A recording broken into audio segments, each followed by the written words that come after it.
type Sorry it in about the that. chat. That's okay. Type it in the chat. Like, I want it to be really just organic and stuff. And we have a smaller group today, which I think works out great. So please feel free to interrupt or do anything so I can help. But sound good? Yeah. And then maybe I can ask at the get-go too, what industries are you in right now? And that'll help me tailor things a little bit. So maybe. I'll start. Yeah. Hey, Tracy. Sure. Hi. Thanks for doing this today, Bridget. My name is Tracy Adams. I own a commercial insurance or business insurance brokerage office called Adams and Associates, based in Hawaii. I go between Oahu and Maui, and Marla and I go way back to high school years, so we've known each other for quite some time. Small kid time. Nice to meet you, Tracy. Thanks too. And then what is our other industry that we're in over here?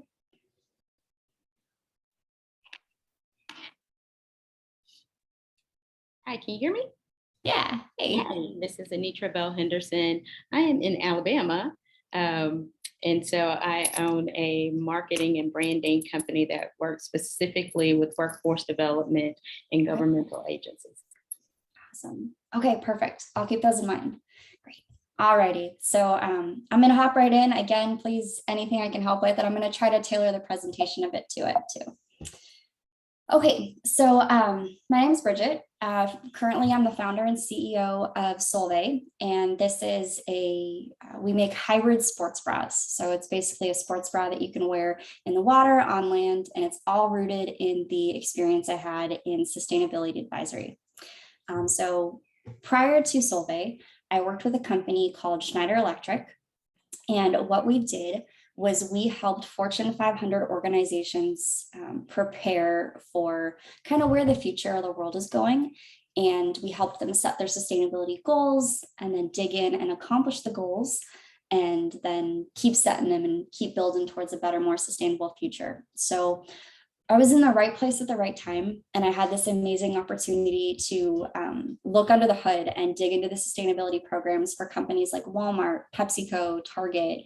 I got to write a speech for Richard Branson when they launched their carbon neutral cruise line a few years ago. So just a lot of cool things. And what I've done is kind of, after looking under the hood at what all those bigger companies have been doing, I got to a point where I was like, I'm kind of sharing all this advice, but I really want to walk the talk myself. So that's when I started into my own organization.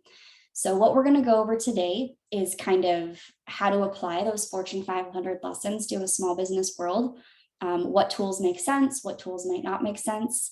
And since I did get such big exposure, I kind of just want to show you, I was telling Marla earlier, it's a bit of like a poo-poo platter of all these different things that are going on. And then if you want to dig into something more, let me know. But my goal here is to give you broad exposure and then help you dig on any areas that resonate well with you.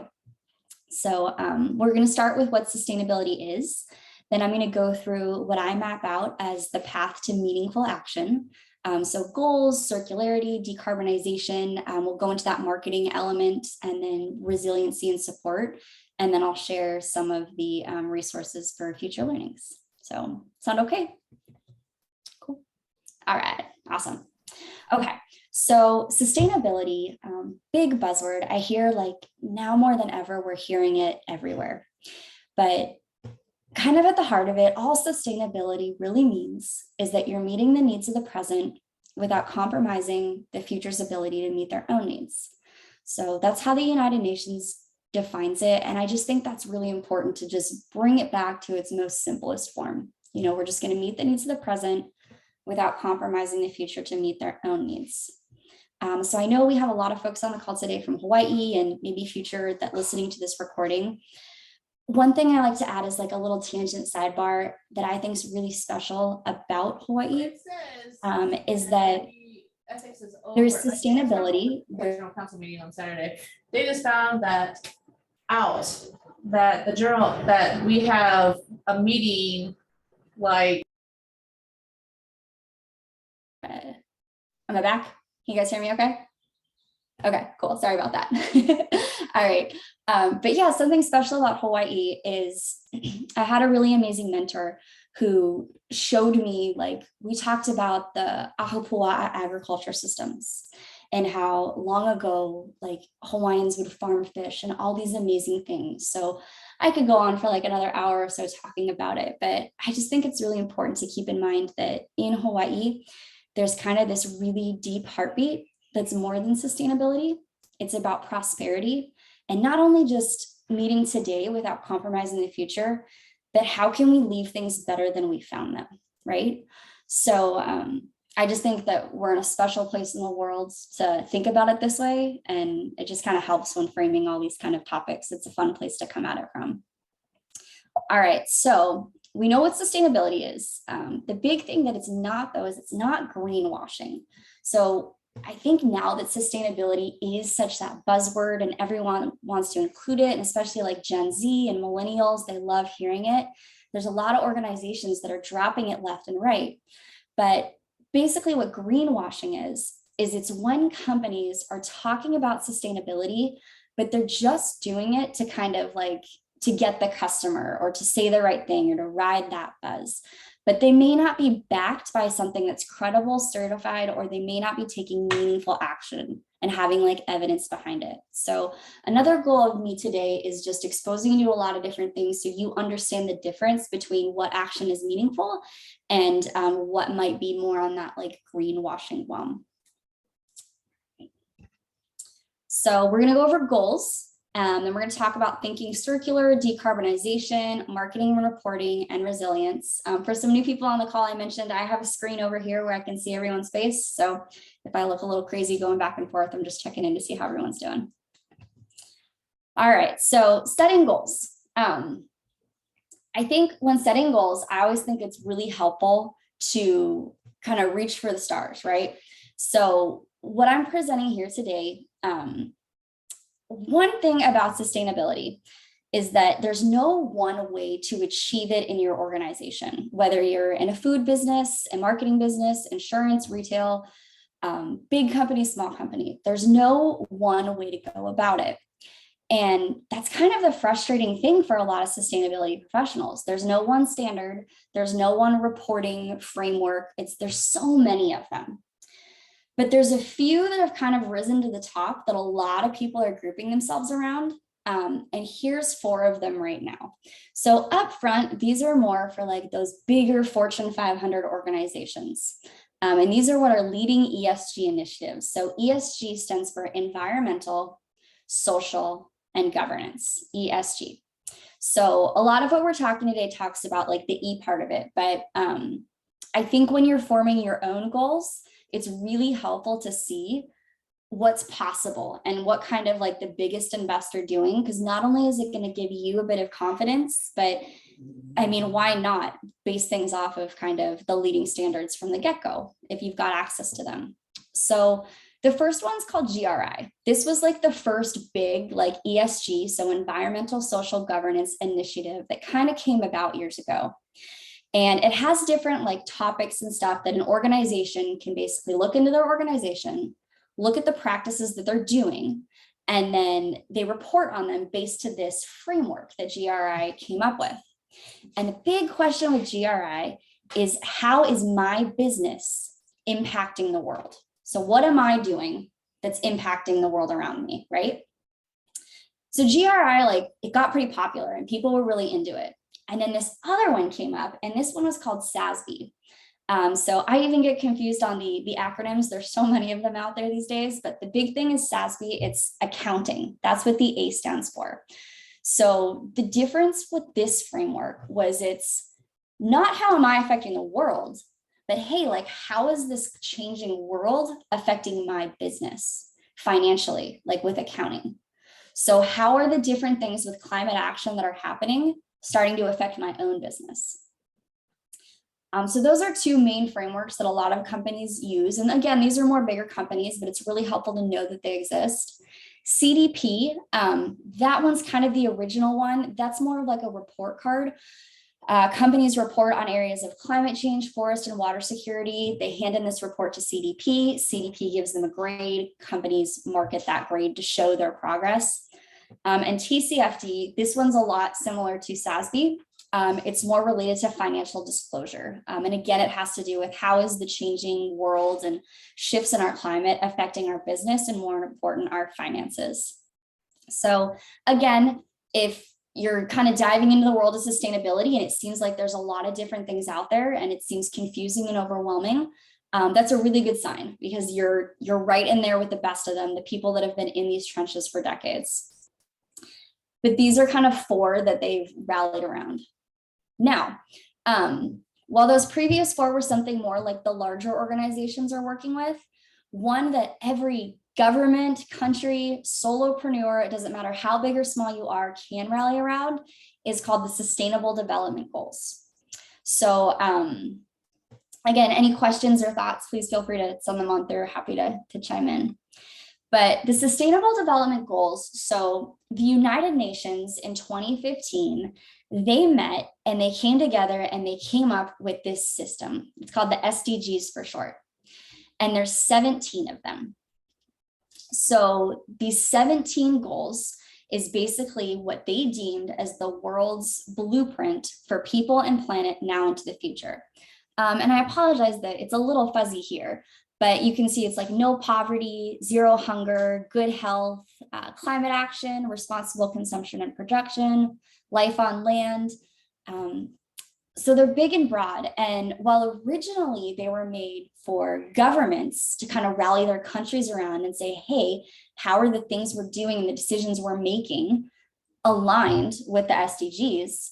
But then companies starting to use them too.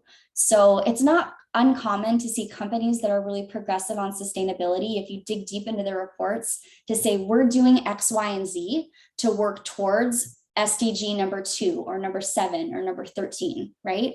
And companies of any size can do this. So earlier, we kind of shared some big reporting initiatives and stuff that are great to be familiar with, but SDGs are something that no matter how big or small you are, you can kind of dig in and form a sustainability program around. All right, so, okay, so in addition, as you kind of, maybe you're looking to the SDGs, like there's so many different ways to go about it, but as you're going on your goals, there's a few different initiatives that you can also sign on to just add some gravitas to the goals that you're working to, right? So I've grouped them into the different sustainability topics. So we've got carbon and renewables, circularity, efficiency, fleet, buildings, general. Some of these are going to make sense for larger organizations, but again, they're all a great reference. But some of them, like True Zero Waste, Climate Neutral, B Corp, these are all things that companies of any size can sign on to. B Corp is a really popular one. You may have heard a bit more about that one recently. That's basically you formalize that your company is about people, planet, and profit. Climate neutral. Last time I checked, I think it was between like $500 and $1,000 a year to be climate neutral certified, but they help you calculate your emissions and then provide you a stamp that you can market to share with others in your own marketing or your clients' marketing that you've handled decarbonization. So these are the big ones. Buildings, I'm sure we've all seen a LEED building before. WELL is something that's really starting to come up. WELL is more about like the health of buildings. I think we saw that a lot after the pandemic, right? Healthy buildings, clean air, all that kind of stuff. So as you form your goals, just know that there's a lot of different initiatives and things you can sign on to, or certifications you can kind of get stamped or help clients get stamped to formalize them a bit more. But I also like to preface too that these are out there, but by no means is it like necessary. The only thing that matters in your organization is that you have a credible approach. You know, the certification is great, but what matters is having that credible approach. Okay. So I know our time is short, so I'm going to go through the workshops a little quicker, but I just thought that these are good to kind of gather thoughts around. So like, who in your organization is dedicated to sustainability efforts? What sustainability goals or things like may you be prioritizing around now? Do you have a timetable? How are you going to achieve it? So kind of SMART goals is that big thing. So the best place to start is just set a few goals. And I always just like to think like perseverance beats perfection every time. Like just start small, start where you are and form 1 or 2 goals even at the get-go. And then just having systems underneath on how you're going to like work towards those, right? Okay, so now let's talk about thinking circular. So we're kind of going into that other area of the poo-poo platter, if you will, to kind of shift some thoughts and shifts the way that we think of it. But everyone doing okay so far? Yeah, okay, cool. All right. Okay, so this is one of my favorite story times. So the way that our economy is currently set up is kind of based on this take, make, waste system, right? So in the 1700s, we had the Industrial Revolution. And that was a really disruptive time. Like it changed the way the world created and gave value. And that was amazing. Like a lot of the comforts and the conveniences that we enjoy today are rooted in all the shifts that happened in the Industrial Revolution. But today, like it's been a few hundred years, right? So we're starting to see like take, make, waste. The waste part is kind of becoming a problem and it's causing some negative things that maybe we didn't foresee in the 1700s. So circularity is just as the Industrial Revolution and like the assembly line and everything was like super disruptive and changed the world. Circularity is kind of that next form of like super disruptive thinking. And what that does, it aims to eliminate waste, circulate resources, and regenerate nature. So my favorite example is this little leaf picture that I found, but I think this just really clarifies like how to think circularly. So if you go around on this leaf, you've got a baby leaf and it grows and eventually it dies. And when this leaf dies, like what's it doing? Any takers? It's decomposing and regenerating the soil. Exactly. Yeah, right on. So the decomposition is providing fertile ground for new things to happen. So it's just so cool. Like nature is such an amazing, beautiful example of this type of thing. So the whole part of circularity is kind of taking this thinking and it's like, how can we do this with all of the goods and the services and the products that we use today? You know, what's that next, we had the Industrial Revolution, like how can we disrupt in that same way based off of this system? So circularity, if you want to learn into it more, I highly recommend going to the Ellen MacArthur Foundation. They're in Europe. She's a really cool. She's like sailed around the world. She's like this amazing sailboat captain, and then also kind of this front runner on circularity. But the 3 components of it is you're going to design out waste and pollution from the get-go. You're going to keep products and materials in use, and you're going to regenerate natural systems. So many topics and stuff you can talk about, but it basically comes down to those 3 things. Like, how can we design out waste from the beginning? How can we keep the products and materials in use? And can they regenerate a natural system?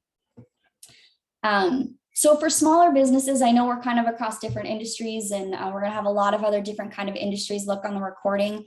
I'll go over a few examples. One way a company can become more circular, rethinking packaging. Eliminate single-use plastics. Can we design out the waste? Also, like, know the difference. Like there's biodegradable packaging and there's compostable packaging, but biodegradable and compostable, very different things. Compostable, within a couple weeks, maybe months, it's going to be gone and it's not going to leave any toxins behind. Biodegradable, it may take years to decompose and there may or may not be toxins left behind. So small example, but just know the difference of the different types of packaging, and then ultimately make it convenient for your customers. There's a lot of like recycled plastic options that people are using, but if you're actually going to recycle it, you'd have to like drive to a special recycling center, which maybe that's not going to be easy and people they're not going to want to do it. So how can you make things really easy? I've listed a few of my favorite suppliers. I love Eco & Close. If you want to kind of geek out on more packaging things, they have an amazing educational library. Avery Dennison, when I worked for Schneider Electric, we were helping them address all their emissions. So not only from Are they like solid from an environmental perspective in their like corporate development, but they have a lot of great packaging? Vela, they're great at glass line bags. Eco, great for food and beverage industries. Mushroom, this is a really cool company. Picture yourself walking through Costco right now, and I'm sure in your mind you're seeing like all different sorts of packaging, some of which is going to be plastic. Mushroom packaging just got totally different. What they do is they grow mushrooms, boil it down into this foam, and they create packaging completely out of mushrooms. It's like the coolest thing ever. So it's just a great example of how they just rethought things. You know, that's circular thinking. It's disruptive, it's different. Recurate, this is another example. So maybe you have a supply chain. This is something that's come up in the apparel industry. I know Kelly Slater has a company called Outer Known. They're starting to use this, but anybody heard of Poshmark before? Where you can like, yeah, right on. So basically your Recurate is this app that like CPG or apparel companies can use, where people can use the products. Once they're done, they can sell them on the company's own site. The company gets a bit of the profit, the consumer gets a little bit of the profit. It's everybody wins. So this is another example of a company like thinking that, hey, once I sell the product, it's not over. Like, how am I going to help the customer deal with it when that product reaches its end of life, right? So that's another exciting example. So I always love to start with circularity, because I just think it's a really great way to premise everything. Like, how can we just shift our thinking to a completely new area? So some questions to maybe ask yourself, like, are you using suppliers? Like, can they help out? Can they help you somehow? Like, what can you read to think? Your design, your supply chain, like just kind of start from scratch. And how can you brainstorm and like think about things a bit different? Here are some categories too. I just like to map these out, like design. How can we design things different? Materials. Can we use something different? Can we make manufacturing efficient? Shipping, use, end of life, like just take a product or service and go through. And this works equally for services too. Like every little bit of that customer journey, is there any room to rethink it? Okay. All right, so we're going to go to decarbonization now. Decarbonization is something that's going to definitely apply more to companies that are just services too, even if you don't have products. Every single company everywhere can hop into decarbonization. So I'm going to start with a story. We talked about a little bit ago with the SDGs, and that happened in December 2015. So rewind, we're in December 2015, we're at COP21. COP21 is basically the climate summit that the United Nations has once a year. And in 2015, it was the 21st summit that they had. That day, they signed the Paris Agreement. And what the Paris Agreement said is all of the countries are going to sign this paper and say, hey, we want to go towards a net zero world. That's the goal. And a big thing that came up was this number. And this number was 1.5. And this number basically refers to, it's a climate action goal of limiting global warming to well below 2, preferably 1.5 degrees Celsius, compared to pre-industrial levels. So compared to pre-industrial revolution before the 1700s. So there's a lot of different news and studies and all sorts of stuff on where we are currently on that trajectory. But this is where it started with the Paris Agreement. That's if you see 1.5, that's what it's referring to. So then fast forward a few years later, the United States government pulled out of the Paris Agreement. And a really cool thing happened. So Paris Agreement, that was countries talking about it. So then the states pulled out as a country. And this declaration on the internet came up called We Are Still In. And over 3,000, I think it was close to 4,000 companies of all sizes, from solopreneurs to Walmarts and Amazons of the world, they signed on to this and they said, hey, okay, the government may or may not be working towards climate change, but we're still in. And then the plot thickened. So now we're at 2020. So anybody heard of BlackRock, big money manager, big investment company? Yeah. So I think they manage like $10 trillion, something, a ridiculous amount of money.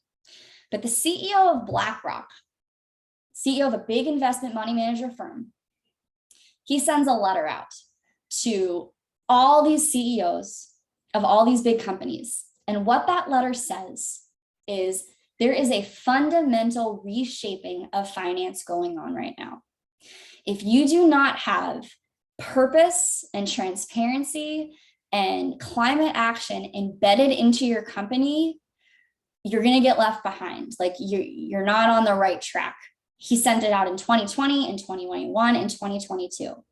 So why this is so important to think of is because in my time at Schneider Electric, all the CEOs were like listening to this letter and they're like, we got to get our act together. How are we going to do this? And they came to Schneider so they could help move forward on these goals. So the biggest companies in the world have these goals to reach by 2030 on becoming more sustainable, becoming more purpose-driven, having more transparency, going by these things in the Paris Agreement. And as they kind of get their arms around their own companies, the next thing they want to do is they want to work with their supply chains. So that's a lot of the smaller companies. And if it's not their supply chains, it's the companies that they're going to acquire, that they're going to merge with. So this trickle down effect is happening. So no matter what industry, anywhere that you're in, this is like, it's coming, you know, like it's headed towards this sustainable thing. And all these businesses are working really hard on it. All right, so that's kind of how I like to set up the decarbonization component of it. So decarbonization, I always thought this chart looked quite confusing, but it's actually one of like the gold standard charts in the industry. And what it does is just kind of explains what decarbonization is. So as organizations of all sizes progress on their sustainability journey, one of the biggest things that they can do is address their emissions. So plain and simple emissions are in the process of us doing business, even if we're sitting in a chair in front of our computer in a home office, or we're a big factory, same thing. What are we shooting up into the air as a result of that? So you can see on the top, there's carbon dioxide, methane, nitrous oxide, hydrofluorocarbons, like all sorts of different things that happen. And in order to address your emissions, the first step is organizing them into scopes. So a scope is basically a source of an emission. And again, like I think this graph is good, but it's a little busy. So how I like to explain it is I think of a peanut butter factory. So pretend we're on Oahu and we have this peanut butter factory and they have boilers at the peanut butter factory and these things that boil peanuts. And as these peanuts get boiled, there's clearly like exhaust and things that are getting shown up, right? That's scope one. Everything that's happening at that warehouse peanut butter making facility where we are in Oahu, everything that comes out of that facility directly, that's scope one. And then company vehicles are included too. All right, just want to make sure I'm getting any questions. All right, so that's scope one. Scope two, also actually pretty easy to wrap our brains around. So if we walk into that peanut butter factory and we turn the lights on, or we plug something in like a microwave or something like that, that's all scope two. Because when we're plugging stuff in or we're drawing energy, more often than not, that's all coming from an electric grid. So like a big electric grid on Oahu, we're pulling that energy from, just like you pull it from your house and you pay your utility bill. So scope one, what's coming from the facility itself. Scope two, like what are we getting from the grid? And scope three is where it gets a little wormy. So companies of all sizes, this is the one that they're like most like afraid of because that's business travel. Like if I had to fly from Oahu to Los Angeles, like what emissions came up as a result of that activity, or my employees transporting from their homes to their offices. Or if back to that example, if I needed to ship peanuts from South America to Oahu, like what emissions are going to be as a result of that activity. So go scope through, it's called indirect, and they kind of classify to downstream and upstream, but it's basically like that grab bag bucket of everything else. All right, so decarbonization, what are we shooting up into the air and how can we organize it based on where it's coming from? So typically how organizations go about doing this is this chart right here. So what they do is they take the data that they have right now, like their base load. So what am I doing? And again, if you're like a solopreneur at your home, all right, like what am I paying the utility right now? Like what am I just doing in my home office? And then plus, hey, what if I grow? Like what may I be doing in the future? And then you take what you're doing, what can you make more efficient? So maybe there's, we'll go over efficiency in a little bit more detail, but maybe there are just ways you can make the power, everything just run a bit more efficiently, right?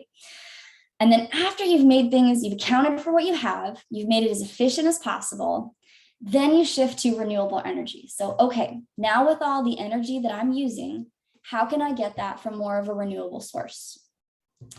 And then after you figure that part out, it's like, okay, like I've done as much of that as possible.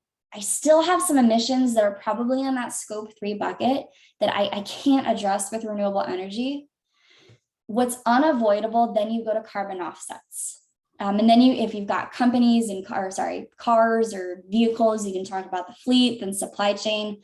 That's kind of the stuff that comes later. But basically to get to net zero, what do I have? How can I make it more efficient? Where do I put renewables in? And then what can I offset what's left over? So this is just another way to think about it. Collecting your emissions data, improving your efficiency, renewables, offset what you can't avoid, and then work with your supply chain. So I remember when I started my company, this like terrified me. I was like, how the heck am I going to calculate all this stuff? Like I used to tell people about it, but now I'm like, I'm sitting in the hot seat and I have to do it myself. So if you are interested in making your business carbon neutral, there's a lot of great advisors that you can work with. I work with one called Native Energy. They're located, they're in like Vermont or New Hampshire or something like that, but they're great. And basically what they do is they'll help you collect emissions data. And when we walked through that process, this is exactly what they did. They said, hey, all right, so how many employees do you have? Where are they? How many square feet or square meters is the office that you're working in? And we started there. And then travel, like, let's make a list. Like, okay, what flights did you take? Where did you drive? Like, did you travel by bus, train? Did you stay in a hotel? And a lot of this stuff you're probably going to notice you're kind of starting doing a lot with your accounting processes anyway. So you probably have a paper trail there, right? Or your clients may. And then freight, let's talk about freight. Like, did you need to ship anything in? Like for my business, for instance, I needed to ship fabric and elastics. Like, let's add those up. And then waste. And for this one, we honestly just used an aggregate example. So it sounds a little scary up front because it's like utilities and all sorts of stuff, but it's really just answering a few like basic questions like this. And as mentioned, like Native or a lot of different advisors can help you out with that. So that was what we started with. And then for the stuff I mentioned earlier, like remember scope 3 is kind of that wiggle wormy one that it's hard to kind of wrap your arms around. There's a website called the Greenhouse Gas Protocol. For my business where I'm using raw materials and things like fabric, it was massively helpful because this kind of goes in, it's like, okay, you're really small, you might not be able to find out what the emissions are for the raw materials of your fabric, but this tool estimates them for you. So I logged in here, this Greenhouse Gas Protocol, I can't emphasize enough how trusted and gold standard this organization is for all sizes. So this is a really cool tool and another thing advisors may point you in the direction of to kind of help you evaluate like that wormy bucket of things that you might not be able to calculate. Yeah, so what I wish is that more like carbon software, like we think of accounting and there's QuickBooks and there's FreshBooks and there's so many different things that can help you manage your finances. But there's honestly not a whole lot on the emissions and like the carbon management side. It's starting to, and it's getting that way. But what I recommend is thinking of your carbon the same way you do as you think about your finances. And a lot of the times, if you go through your QuickBooks, however you're doing your financing right now, most of the time when you make a transaction, there's some type of emissions thing linked to it. So what I do is I honestly use a Google Sheet. I'm like, hey, this is the year. I think it's scope 1, 2, or 3. The category, like this is travel. Like I took a flight from Denver to Baltimore. That was 1,400 miles. And then I provide that to someone like Native and they tell me how much carbon that is. Or direct fuel and use. I'm in Kilauea. The office I'm sitting in is 228 square feet. And then they do that math for me kind of thing. So you just track it to the best of your ability. And then most of the time, like organizations like Native and stuff, they'll work with you to calculate it, and they do it for free because then you buy the offsets. So to be carbon neutral for us last year, it was like $200 on offsets. It wasn't like a huge expense at all. Persephone is one that I'm looking at. They are supposed to this summer launch a free tier version of carbon management software to help small to medium-sized enterprises like us track their carbon better. I haven't seen it yet. I'm on the beta list, but kind of the carbon management software, we're still pretty early in the game. So yeah, I just think that that's always good to kind of have in the back of your mind. There's also, we talked about a little bit earlier, if you wanted to be a climate neutral business, this is one of the stamps that you can get. You can get it if you're a service, if you're a product, they'll even provide you tags or something on it.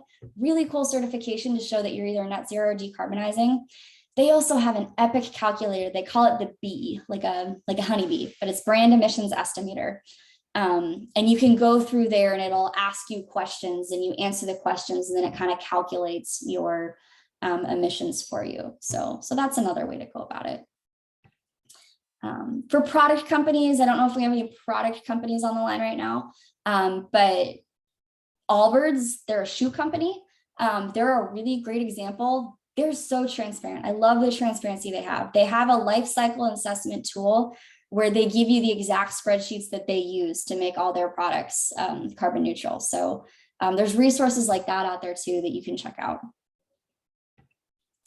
All right, so that was the decarbonization part. I think the decarbonization part, there's two things to take away from it. Companies of any sizes, that's the best place to start because it's really on the whole path to climate action. That's one of the most material things you can do. And the second is, even though it may seem like a little wiggle wormy and kind of scary and intimidating to go about and get those numbers, there's many different advisors that I'll share a little bit later too that can help you. And a lot of the time they help you for free because they know you may purchase offsets and stuff from them too. Okay, so outside of decarbonization, we mentioned we kind of went through that waterfall chart, if you remember, like we get our base data and the first thing we do is efficiency. So if we're going to start reusing renewables or we're going to offset anything, it kind of makes sense to reduce the amount of energy we're using total, right? Like, let's start using less, like back to that circular thinking, let's design out waste. So efficiency is really where I kind of put my construction hard hat on. It's things like air sealing, insulation, heating and cooling, efficient appliances. And I always say, like, don't forget about rebates. A lot of the times if you're doing like appliances and stuff, there's tons of rebates. I think a house is the best example to wrap your brain around here. So whether this is a home office, maybe personally you want your home to be closer to net zero, maybe you have a warehouse, a facility, a bigger business. It's things like solar panels, low flow fixtures.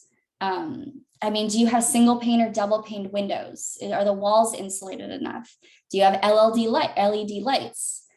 Good sealing around the doors. Maybe you're in food production. You know, is your freezer at the most efficient temperature?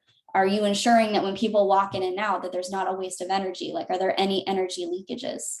So efficiency is really the land where we're putting on our hard hat and we're thinking just kind of nuts and bolts. How can we make things run efficient? How can we design out waste? How can we be better with those resources that we're using? There's also some fun gadgets. So I haven't gotten it yet, but I really want to get this one on the right. I think this one on the left, I believe it's called Sense, S-E-N-S-E. And this one on the right, I know this one's from Schneider, it's called Wiser. Basically what you do with these is you put these boxes in your circuit board, right? Like in your house, and it tells you like you can flip the switches and stuff. And it's gonna run the data of all the energy that you're pulling in, and it's gonna tell you where you're using it. So for instance, in this example, it's saying that every month, most of the energy you're using is going to your dryer. And then the second is your washing machine. And the third is your oven. So the fun thing about the efficiency thing is you can kind of start to think of it a lot as just on like your household level too. But I mean, that's big for if you have a giant factory and you're producing a lot of stuff, like it's really important that you know, like, where are my energy drains? Where am I most efficient? And you start kind of making those tweaks there.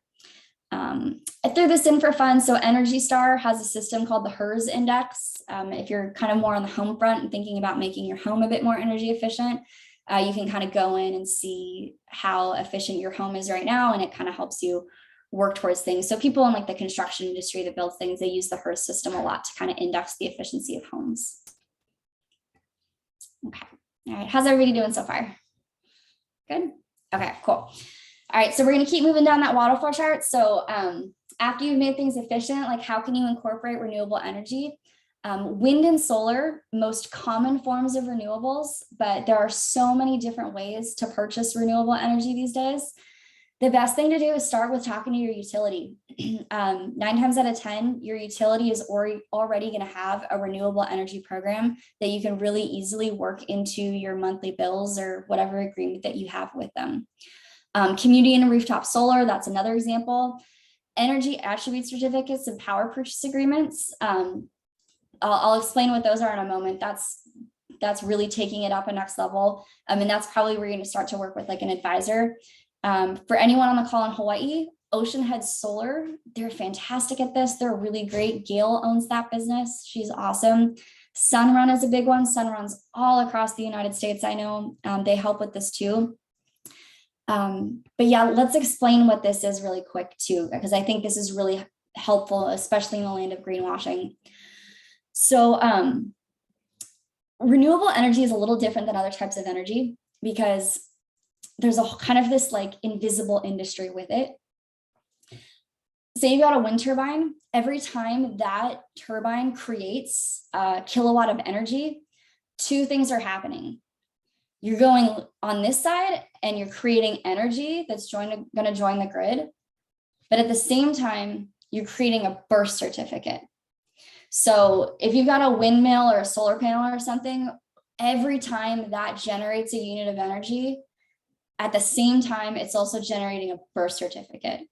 So that burst certificate is called an energy attribute certificate, or in the United States, it's called a renewable energy certificate, or some people call them RECs. So why I bring this up and why this is important is because if you want to say that you use renewable energy, it's not enough to just like have solar panels on your rooftop. You have to own the energy attribute certificate. You have to have the REC because the REC is the burst certificate. So using renewables and claiming renewables are 2 different things. You can only claim them if you have the burst certificate. So we're starting to get a little bit more in the weeds and like really into some specific stuff, but I think the best place to start, just start incorporating renewables, and kind of when you want to level up, I just want you to have the exposure that owning the birth certificate so you can market this differently. That's a whole nother layer. And you can also buy energy attribute certificates too. So say you have a business, you calculate your utility bill at the end of the month, you know you use X amount of energy, you can go out and buy energy attribute certificates for that same amount of energy and then claim that you use renewables. That's what a lot of companies do. And that's something that like an advisor would help you out with. Okay. All right. So moving down the line, once you've done the renewables, the next thing you're going to do is offset the unavoidable. So for instance, at Solvay, we make hybrid sports bras. They get shipped to the mainland. I'm not shipping them in a solar powered sailboat, right? It's just taking the USPS plane or whatever's over there. So I can't avoid those emissions right now because the way that our economy is set up just isn't conducive to that. So what I can do though is I can offset it. There's a big industry debate over offsets on whether people should be using them or not. And the core of that debate is some people don't like offsets because they say, hey, you shouldn't be using it in the first place. So what a carbon offset is, just for a quick recap, is it's basically like I put emissions in the air over here, or I made some negative environmental impact over here.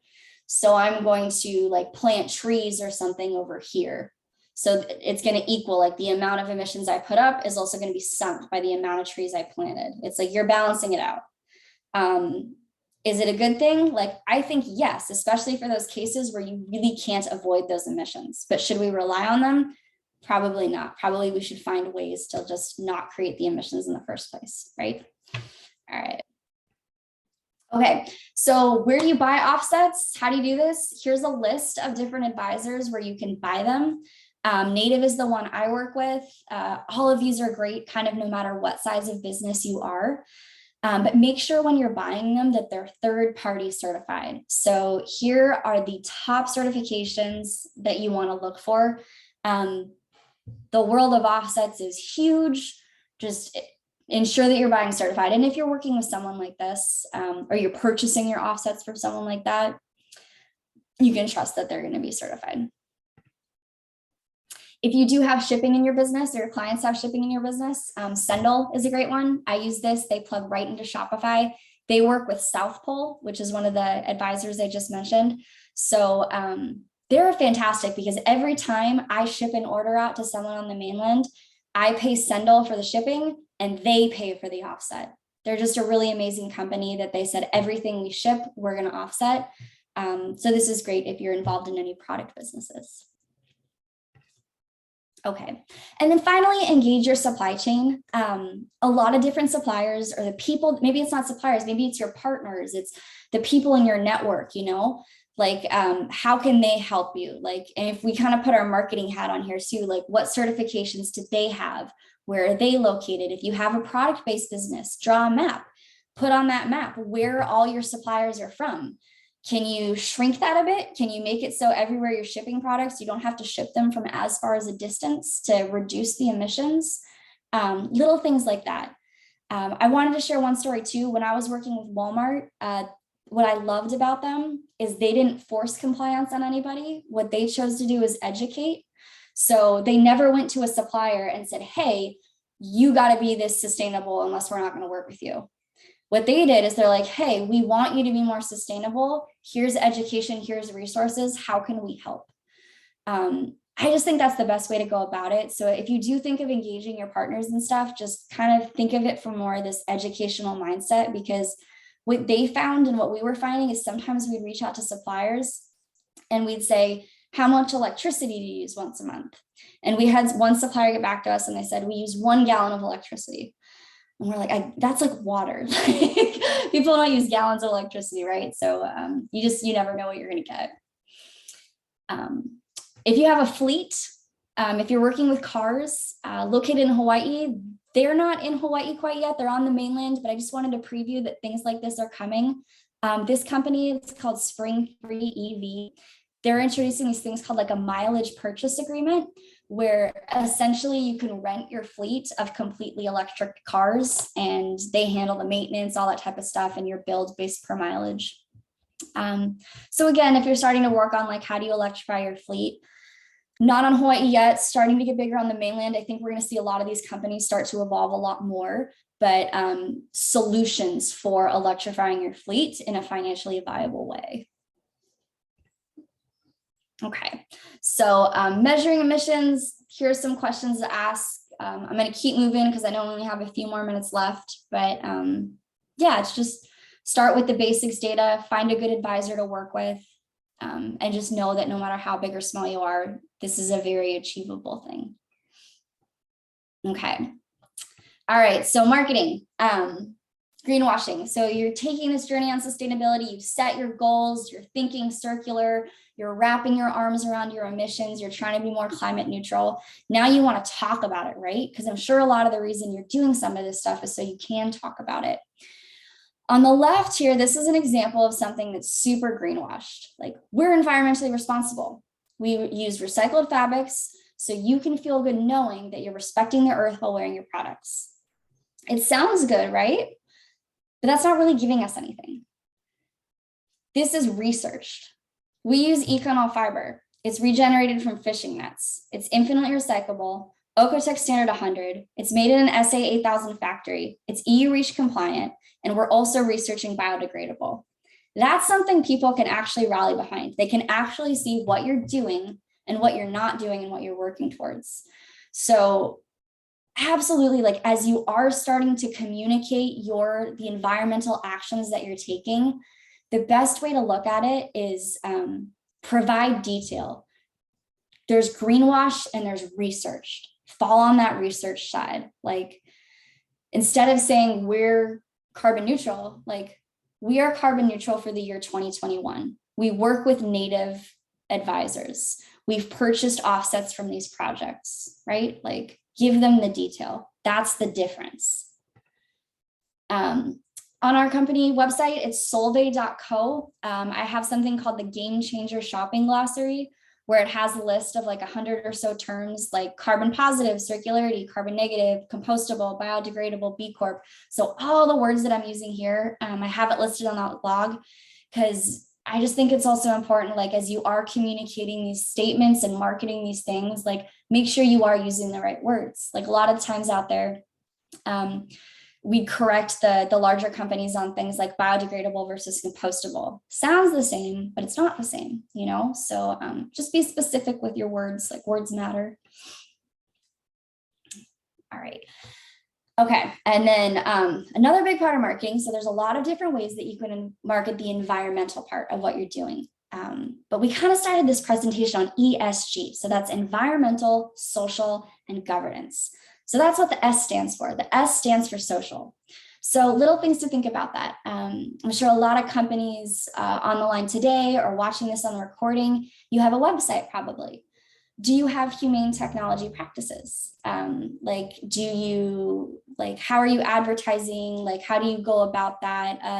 I think there was a documentary on Netflix called The Social Dilemma. Super interesting. If you want to check that out, you may have already seen it.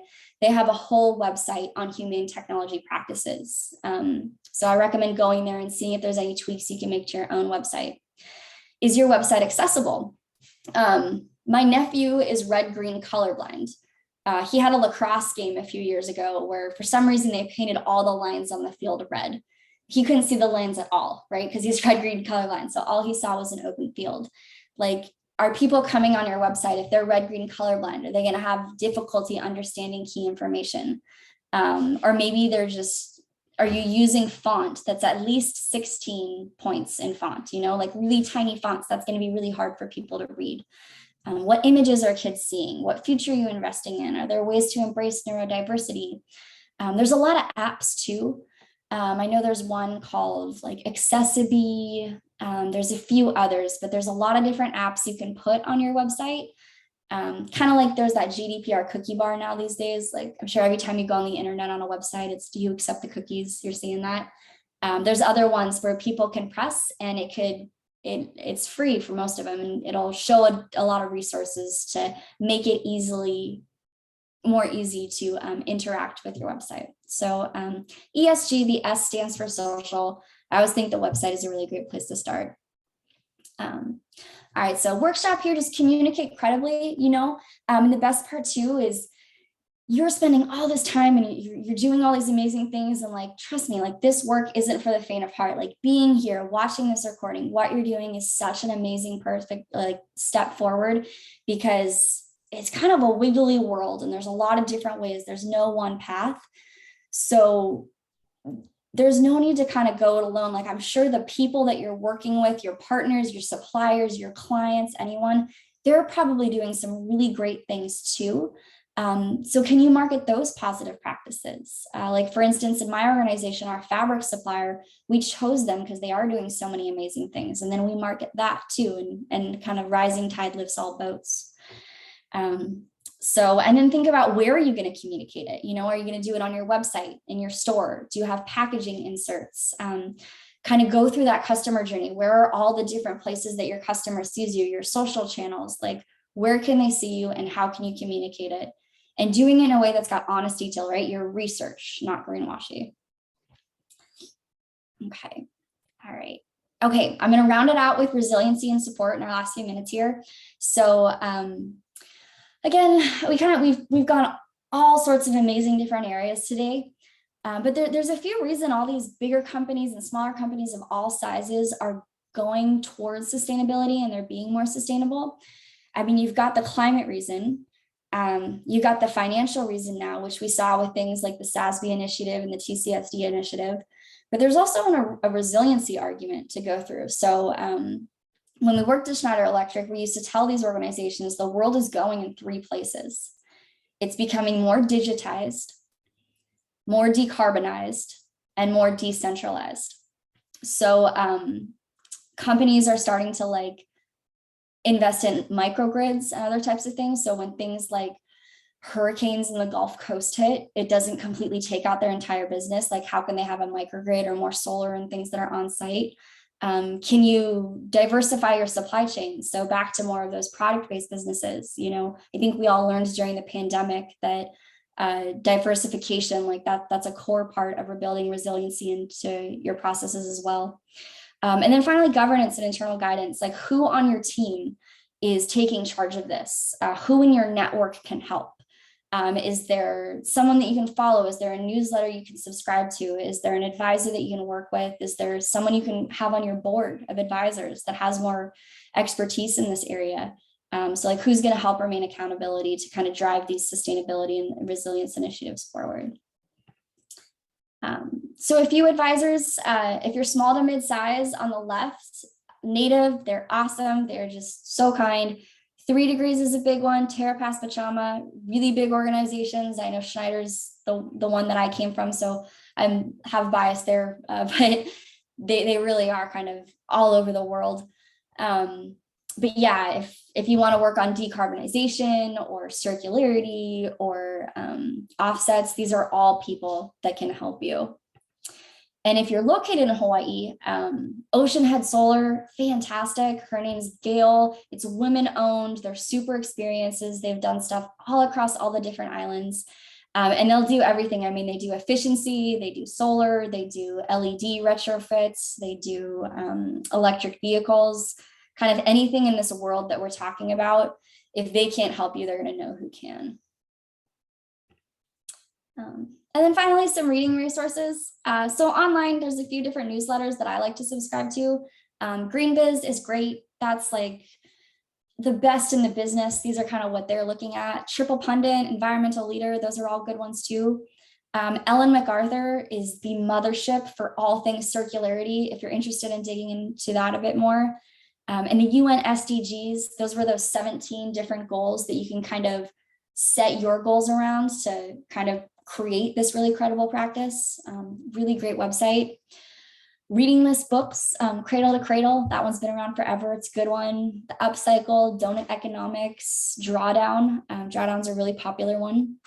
Material Value. There's so many. It's really a big, interesting world, but here are a couple of favorites if you want to get started. And yeah, that's what I got. I just want to thank you just like so much for taking the time to listen. I know it's a big world and there's a lot going on, but the best thing is to just start where you are. Perseverance beats perfection is what I always say. Hopefully with what I've been able to show today, you've gotten to see under the hood of how a lot of the leaders in the organizations are doing it, and as well have gotten some bridges on how you can start implementing it yourself.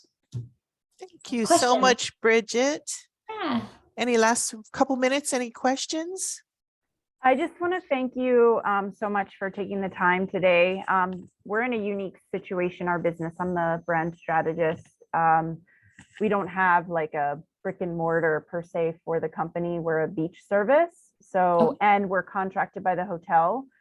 So there's a lot of things, if anything, like, I guess, hoops to jump through to try to, if anything, to encourage the hotel to have better practices, because that affects us, that trickles down. And what we're already doing is our team is initiating cleanups on the beach. Awesome. So I would like to highlight that more on social media, but it's a little bit of a challenge because we don't want to point the finger at the hotel because a lot of the rubbish is from them in a bad light, things like that. So it's like, how do we maintain, how do we lead by example and encourage this big corporate hotel to do better, so that we can also do better, is our biggest challenge. That I totally hear you on that. I think there's a couple of things there too. A lot of when I was at Schneider, what we used to do was helping these sustainability champions create a business case for their C-suite and their executive teams, the hotel example, on why it matters, why like there's a business case for it, you know? Yeah. And then and also, and like, I don't know, there's a lot of hotels out there too that like one hotel, I know they're gonna come to Kauai soon. They're Uh-huh. like totally focused on that. But Uh-huh. yeah, my email's right here. If Okay. I can help you brainstorm or kind of help you think of ways to build that business case, yeah, please Awesome. reach out. I Yeah. hear where you're coming from. Thank you. Yeah. And we're doing our best to diversify our supply chain, and reef-friendly sunscreen is kind of the number Yeah, one thing we're doing, and trying to be exactly. exclusive with that. But just expanding it, all of our surfboards are like one of the most toxic thing you can make. So it's like, I don't know, that's a hard one when you have to buy so many, but just doing what we can and just sitting in on this and learning to try to at least analyze our carbon footprint, to start working towards more neutrality is a great goal, I think, to begin with. So thank you. Awesome. Thank you so much. Like, I'm really happy to help. Yeah, for sure. Email me. I'd love to help you brainstorm. Okay, thank you. Yeah, thank you, Bridget, for what you shared. I took a lot of notes, even though I know this is going to get posted later. I can't help but write. I'm actually in the process of going through a B Corp certification myself for my agency. That's So amazing. very, very early stages, though, just working through the process. But yeah, there's great value in putting the energy into these things Mhm. for a variety of reasons. But it does set you apart from your competitors as well. If you're trying to attract a certain type of customer that cares about these things, this is the right direction to go. Yeah, I agree. And that's like, if I learned anything, that's where the world's going. That's where all these kind of the leaders are taking. So now's the time to get started. Yeah. Thank you so much. Yeah. Thank you. Yeah.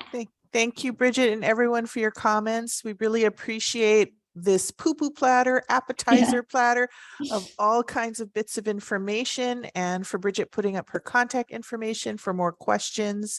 And congratulations to getting started on your sustainability journey.